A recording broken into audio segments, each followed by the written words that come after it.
this module, we will learn what type of force gravitation is and the importance of this gravitational force. Contact forces are exerted when there is a contact between two different objects. Non-contact forces occur due to either attraction or repulsion between the two objects. Gravitational force is the example of non-contact force because it is an attracting force which does not include contact between the objects to exert the force. Then there are two types of forces, centripetal force and centrifugal force. Gravitation force is centripetal force. Let us discuss why. To understand why gravitational force is centripetal force, let us first understand what is centripetal force. For that, you need to imagine doing one activity. Tie a stone to one end of the string. Just have a look at this picture that is shown here. So, tie a stone to one end of the ring. Take the other end in your hand and rotate the string so that stone moves along a circle as shown here in this picture. Are you applying any force on the stone? In which direction is this force acting? How will you stop this force from acting? What will be the effect on the stone if we stop exerting force? As long as we are holding the string, we are pulling the stone towards us, towards the center of the circle, and are applying a force towards it. The force stops acting if we release the string. In this case, the stone will fly off along a straight line which is tangent to the circle at the position of the stone when the string is released. Now this is also is shown here in the second picture.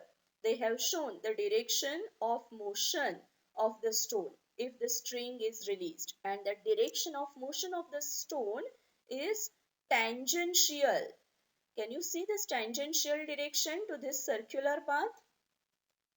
Okay, so thus the force acts on any object moving along a circle and it is directed towards the center of the circle, and this is called as centripetal force. And this centripetal force always acts perpendicular to the direction of motion. Let me elaborate this. So this centripetal force is center seeking force. So in this case, when we are rotating the stone through one string, the force acts towards the center. The direction of force is towards the center, and see the direction of motion of the object. It is perpendicular to the direction of uh, action of the force, right?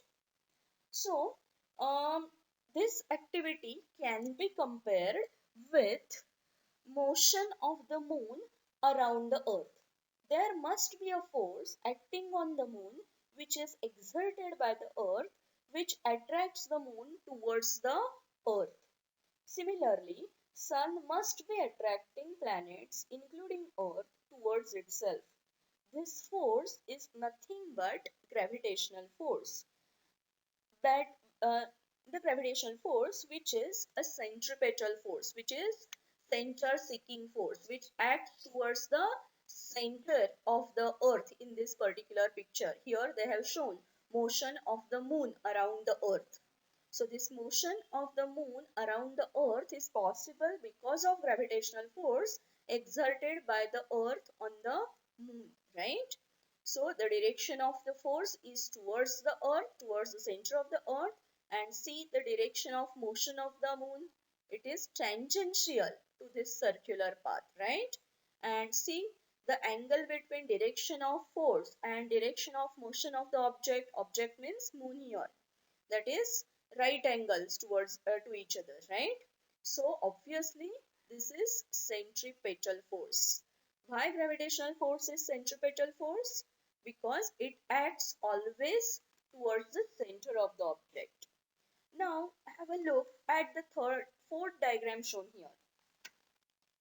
Here they have shown in this diagram the difference between centrifugal force and centripetal force. It is shown clearly here. Centripetal force acts always towards the center of the object, whereas centrifugal force is always directed away from the center of the object. So, what is centrifugal force? A force that keeps a body away from the center of the circle is called as centrifugal force. Examples of centrifugal force are washing machine dryer and cream separator. We have learned what is the force of gravitation. It is the force of attraction that exists between any two objects.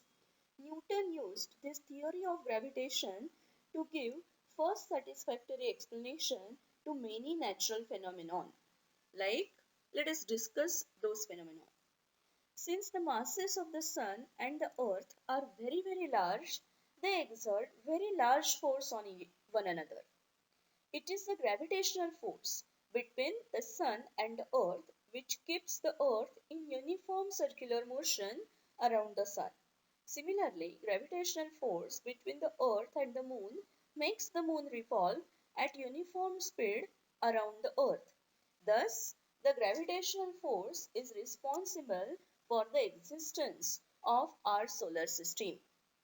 The tides in the sea form by rising and falling of water level in the sea are due to the gravitational force of attraction which the moon and the sun exert on the water surface in the sea.